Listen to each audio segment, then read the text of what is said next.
तो दोस्तों, किसी भी इंसान की सबसे बड़ी पहचान होती है उसका नाम। हमें कितना बुरा लगता है अगर कोई हमारा नाम भूल जाए। हमें कितना अच्छा लगता है कि सिर्फ एक बार की मुलाकात के बाद कोई हमारा नाम याद रख ले। हमें कितना गुस्सा आता है कि अगर कोई हमारा नाम बिगाड़ कर हमें बुलाए। तो ये तो इंसान की बात है। सोचिए जरा, अगर एक देश का नाम बदलकर उससे उसकी पहचान ही छीन ली जाए, उसे उस नाम से पुकारा जाने लगे जिसका उसकी संस्कृति से कोई लेना देना नहीं, जिस नाम के कोई मायने नहीं, और उससे भी बड़ी बदनसीबी उस देश को आजाद हुए 75 साल बीत जाएं और उसके हुक्मरानों को कभी ये बात बुरी ही न लगे, उन्हें ये कभी ख्याल ही ना आए कि इस गलती को ठीक करना चाहिए। मगर आखिरकार वो लम्हा आने वाला है जब इस गलती को शायद ठीक कर दिया जाए। जी हां, खबर है कि 18 से 22 सितंबर को बुलाए गए विशेष सत्र में केंद्र सरकार संविधान संशोधन कर देश का नाम इंडिया से भारत कर सकती है। अभी भी कंफर्म नहीं है। वैसे तो इस बात की चर्चा कई दिनों से गर्म थी, मगर राष्ट्रपति द्रौपदी मुर्मू जी के G20 देशों के प्रमुखों को भेजे डिनर इनविटेशन कार्ड पर जब प्रेसिडेंट ऑफ भारत लिखा गया तो एक तरह से इस पर मुहर लग गई। इस इनविटेशन कार्ड के सामने आते ही बवाल मच गया। कांग्रेस पार्टी इल्जाम लगा रही है कि विपक्षी पार्टियों के अपने गठबंधन का नाम इंडिया रखने से मोदी सरकार डर गई और इसी वजह से वो देश का नाम ही बदलने वाली है। केजरीवाल ने तंज कसते हुए कहा कि अगर कल को विपक्ष अपने गठबंधन का नाम भारत रख लेगा तो क्या सरकार देश का नाम बीजेपी रख देगी। इसके अलावा भी न जाने और क्या कुछ कहा गया। तो आज के फनतंत्र में हम इसी मुद्दे पर डिटेल में बात करेंगे और आपको विस्तार से बताएंगे कि इस देश के भारत नाम रखे जाने के पीछे कहानी क्या है। यह भी बताएंगे कि कैसे वेद पुराणों में सैकड़ों सालों से भारत नाम का जिक्र है। साथ ही साथ इस पूरे मामले पर मैं क्या सोचता हूं, अपनी राय, अपनी ओपिनियन भी बड़ी बेबाकी से आपके सामने रखूंगा। तो आइए शुरू करते हैं। वीडियो ध्यान से देखिएगा। वीडियो सही लगे, पसंद आए तो इसे अपने दोस्तों से भी शेयर करिएगा और भी लोगों तक पहुंचाइएगा और हमारे चैनल को भी जरूर सब्सक्राइब करिएगा। आइए शुरू करते हैं। नमस्कार दोस्तों, आप देख रहे हैं फनतंत्र, मैं हूं रौनक।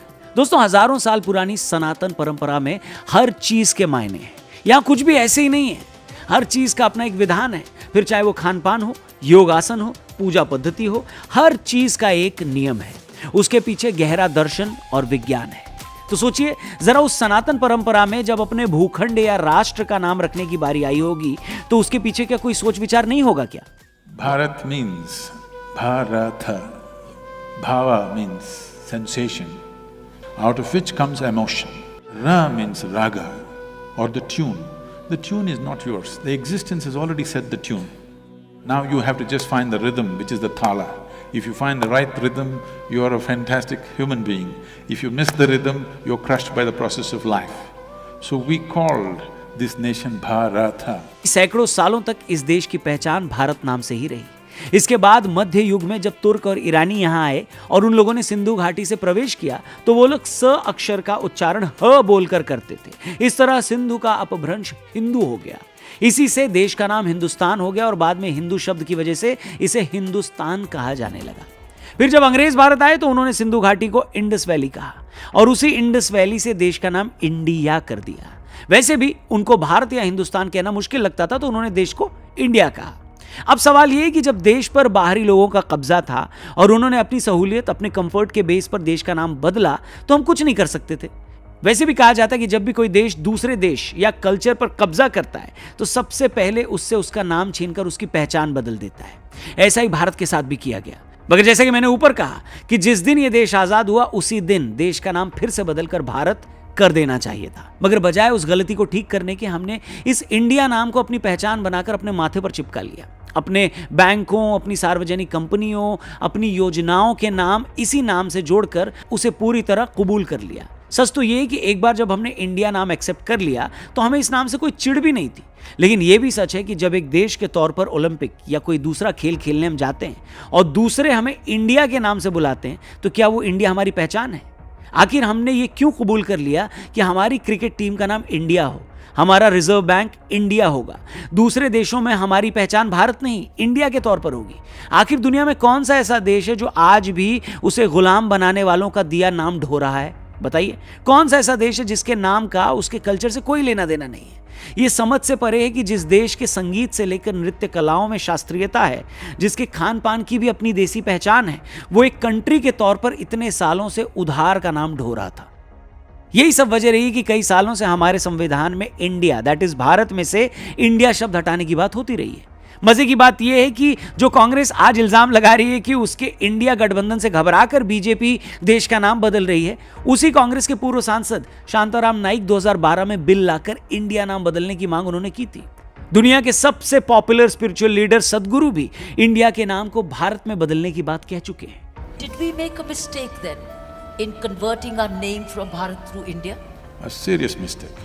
बीजेपी सांसद नरेश बंसल और हरनाथ सिंह यादव भी देश का नाम इंडिया से बदलकर भारत रखने की मांग कर चुके हैं। 2014 में योगी आदित्यनाथ ने भी प्राइवेट मेंबर बिल लाकर इंडिया नाम को बदलने की मांग रखी थी। साल 2020 में सुप्रीम कोर्ट में एक याचिका लगाकर यह मांग की गई थी कि इंडिया नाम गुलामी का प्रतीक है, इसलिए उसे हटा दिया जाए, और तब सुप्रीम कोर्ट ने संविधान का हवाला देकर याचिका को खारिज कर दिया था। ये सच है कि देश का नाम इंडिया से बदलकर भारत करने को कुछ लोग पॉलिटिक्स से जोड़कर देख रहे हैं, मगर ये भी सबके सामने है कि पिछले काफी वक्त से मोदी सरकार ने एक एक कर अंग्रेजों के वक्त की कई परंपराओं को बदला है। इसी मोदी सरकार के वक्त मीटिंग रिट्रीट की धुन को बदला गया, राजपथ का नाम बदलकर कर्तव्य पथ किया गया, राष्ट्रपति, उपराष्ट्रपति और प्रधानमंत्री के प्लेन पर भारत शब्द जोड़ा गया, और जब ये सब काम किए गए उस दौरान तो इंडिया गठबंधन कहीं था भी नहीं। हैरानी यह है कि इसी इंडिया गठबंधन में शामिल कितनी ही पार्टियों ने अपने अपने स्टेट में अपने शहरों के नाम बदलकर उन्हें उनके पुराने नाम दिलवाए हैं। क्या मद्रास को चेन्नई नहीं किया गया, बॉम्बे मुंबई नहीं हुआ, कैलकाटा कोलकाता नहीं हुआ, या बैंगलोर को बेंगलुरु नहीं किया गया? यह बात समझ से परे है कि शहरों को उनकी असली पहचान दिलाने के नाम पर उनके नाम बदले जा सकते हैं, तो देश को उसकी पहचान दिलाने के नाम पर उसे उसका असली नाम क्यों नहीं दिया जा सकता? और उससे भी मजे की बात यह है कि जो पार्टियां आज इंडिया का नाम भारत करने पर इतना तिलमिला रही हैं, इनमें से ज्यादातर पार्टियां वही हैं जिन्होंने अपने अपने राज्यों में शहरों के नाम बदले हैं। इसलिए एक तरफ अगर पॉलिटिक्स को साइड में रख दें तो लगभग हर फील्ड की बड़ी बड़ी सेलिब्रिटीज ने इस नाम बदलने का वेलकम किया है। सदी के महानायक अमिताभ बच्चन साहब ने इस खबर के फौरन बाद भारत माता की जय लिखकर ट्वीट किया। गावस्कर साहब ने भी देश का नाम भारत करने को सही बताया। वीरू भाई ने तो यहां तक कह दिया कि टीम इंडिया का नाम बदलकर टीम भारत किया जाए। अब सवाल यह है कि जब इतनी बड़ी बड़ी सेलिब्रिटीज खुलकर अपने इमोशन का इजहार कर रही हैं, खबर आने से पहले ही उसे अपना अप्रूवल दे रही हैं, तो आम आदमी जिस पर वैसे भी अपने इमोशन छिपाने का कोई प्रेशर नहीं होता, उसकी खुशी का तो आप अंदाजा भी नहीं लगा सकते। Like this, India, what does it mean? It doesn't mean anything. So if I give you a meaningless name, you will become a meaningless, stupid person in front of me because I have a meaningful name, I have a tradition, I have a culture, you have nothing. दोस्तों, चाहे ज्ञानवापी का मामला हो, कृष्ण जन्मभूमि का, या फिर India को भारत करने का, जब भी ऐसे मामले सामने आते हैं एक आर्ग्यूमेंट ये दिया जाता है कि भाई ये मामले तो बहुत पुराने हो गए हैं, हमें इन बातों को भूलकर आगे बढ़ना चाहिए। मैंने ज्ञानवापी मामले के वक्त भी कहा था कि जिस मानव जाति का इतिहास लाखों सालों का है, उसके लिए 400-500 सालों की बात कल परसों की ही बात होती है। हमारी आपकी एवरेज एज 70-80 ईयर्स है, इसलिए 400-500 साल की बात जब हम सुनते हैं तो हमें लगता है कि ये तो बहुत पुरानी बात हो गई। मगर जब हमारे महान कल्चर को हम देखते हैं, उसके अतीत को समझते हैं, तो बिल्कुल ये दिल नहीं करता कि हम इन गलतियों को भूल जाएं। 2500 साल से ज्यादा पुराने विष्णु पुराण में इस बात का जिक्र है कि समुद्र के उत्तर से लेकर हिमालय के दक्षिण तक भारत की सीमाएं फैली हुई हैं। विष्णु पुराण में यह भी लिखा है कि ऋषभ देव ने जब वनवास लिया तो उन्होंने अपने सबसे बड़े बेटे भरत को उत्तराधिकार सौंप दिया। कहा जाता है कि उन्हीं भरत के नाम पर देश का नाम भारत पड़ा। यह भी माना जाता है कि महाभारत में हस्तिनापुर के महाराजा दुष्यंत और शकुंतला के पुत्र भरत के नाम पर देश का नाम भारत रखा गया। वहीं भरत नाम के एक चक्रवर्ती सम्राट भी हुए जिन्हें चारों दिशाओं की भूमि का स्वामी कहा जाता था। यह भी दावा किया जाता है कि सम्राट भरत के नाम पर ही देश का नाम भारतवर्ष पड़ा। संस्कृत में वर्ष का अर्थ इलाका या हिस्सा भी होता है। इसके अलावा सबसे प्रचलित मान्यता यह रही है कि दशरथ पुत्र और प्रभु श्री राम के अनुज भरत के नाम पर इस देश का नाम भारत पड़ा। रामचरितमानस के अनुसार भरत ने श्री राम के वनवास चले जाने के बाद उनकी खड़ाओं को सिंहासन पर रखकर राजकाज संभाला, लेकिन कभी खुद राजा नहीं बने। उनके त्याग और निस्वार्थ प्रेम ने उन्हें एक महान राजा बनाया। उन्हीं के नाम पर देश का नाम भारत हुआ। वहीं एक मान्यता यह भी है कि नाट्यशास्त्र में जिन भरत मुनि का जिक्र है, उन्हीं के नाम पर देश का नाम रखा गया। इसी तरह मत्स्य पुराण में भी उल्लेख है कि मनु को प्रजा को जन्म देने वाले वर और उनका भरण पोषण करने के कारण भरत कहा गया। अब ये इतिहास है देश के भारत नाम होने का। ये मान्यताएं और तथ्य हैं इस नाम के पीछे, और कुछ लोग चाहते हैं कि हम इन तमाम मान्यताओं, धार्मिक विश्वासों और अपने अतीत को दरकिनार कर दें क्योंकि मामला थोड़ा पुराना हो गया है। अब या तो ऐसी बातें करने वालों को अतीत का ज्ञान नहीं है या फिर उन्हें अपने कल्चर की कोई समझ नहीं। मगर कुछ लोगों की नासमझी की सजा इस देश की परंपरा और गौरव तो नहीं झेल सकता ना, बताइए। Where somebody occupies a nation, any conquering forces first thing they will do is they'll change your name. This is the technology of dominance. This is the technology of enslaving. If you look at the African American history, when African people were brought in, the first thing is at the port, their names were changed. That's what has been done to us. इतना ही नहीं, इसी भारतवर्ष के भारत के अलावा और भी कई नाम हैं जिनका जिक्र हमारे पुराणों में मिलता है। विष्णु पुराण में ही भारत का एक और नाम जम्बूद्वीप बताया गया है।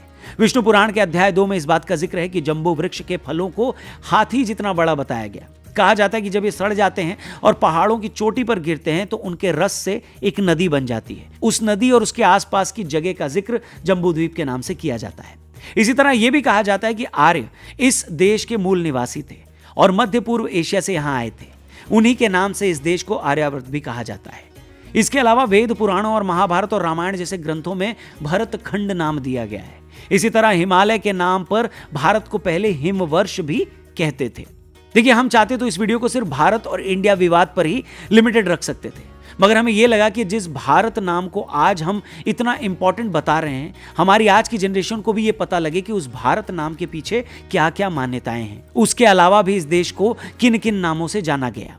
उम्मीद करते हैं कि हमारी ये कोशिश आपको पसंद आई होगी। बाकी इंडिया का नाम बदलकर भारत करने को लेकर जो बातें चल रही हैं, उस पर आपकी क्या राय है कमेंट बॉक्स में जरूर शेयर करिएगा। आपको क्या लगता है, सच में देश का नाम ऑफिशियली इंडिया से भारत कर दिया जाए या इसे ऐसा ही रहने दिया जाए? इस मामले में आपकी जो भी राय या सुझाव हो उसे जरूर शेयर करिएगा। बाकी ये वीडियो अगर आपको पसंद आई और सही लगी हो तो इसे और भी लोगों तक पहुंचाइएगा, शेयर करिएगा, हमारे चैनल को भी सब्सक्राइब करिएगा। जल्दी मिलते हैं यहीं पर एक और वीडियो के साथ। Thank you for watching. जय हिंद, जय भारत।